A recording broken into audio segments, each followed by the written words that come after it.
working principle ng hydraulic jack. Mostly sa mga natanong ko, ang ginagawa daw ng hydraulic jack ay pinipress natin ang cylinder head. Ito yung surface ng cylinder head.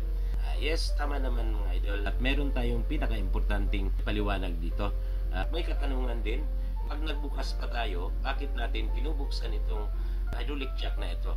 Actually, ang binubuksan natin, ito piston ito mga idol ha. This part here is the piston. Ito. Which, ang piston ang naka-screw sa stud natin.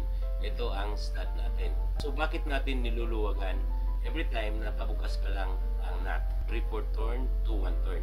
Ano din ang reason kung bakit hindi na kailangang buksan pagka pahigpit na tayo ng nut natin? Sit back, relax, explain natin. Start tayo. Galing sa pump, binibuild up natin ang pressure para i-provide natin ng hydraulic oil dito sa loob ng chamber na to, kung saan nandito ang cylinder and the piston. And since meron tayong O-ring and backup ring, ay magpipressurize ang chamber na to. So nag-pump tayo ng opening pressure. Habang tumataas ang pressure dito, itataas niya itong piston na to. Kasi ito yung moving part. Until maabot niya ang opening pressure. Yes, press niya ang cylinder head. Pero, ang purpose natin is to loosen this nut. Habang pinipressurize mo ang chamber na to, iniinat niya ngayon ang stud. Ang mga studs, nag-i-elongate yan. Since ang piston na to is connected sa stud, iinat ang stud na ito kasama ang nut. Dahil sumama ang nut sa pag-stretch ng stud mo, nagkakaroon tayo dito ng clearance. Lumuwag na ang nut natin. Kung makikita nyo, binubuksan yan ng mga engineers ng 6 to 7 turns or 8 turns. Depende kung anong sasabihin sa manual. Iinat ang stud mo dahil ang piston ay tinutulak ng hydraulic pressure.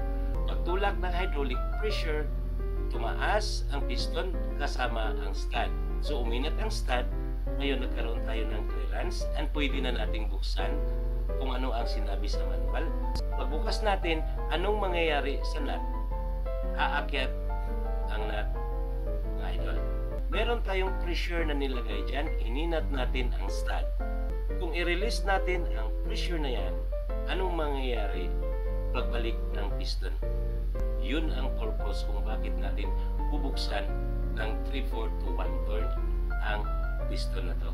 Dahil pag-release mo ng pressure, babalik ang original length ng stud mo. Anong mangyayari? Tandaan natin na binuksan natin ito ng 6 to 8 turns. Ibig sabihin, umangat ito banda rito. Okay? Kung hindi mo siya nilosen, anong mangyayari doon? Pagbalik ng original length ng stud mo, magkakaroon ka dito ng contact between the piston and the nut.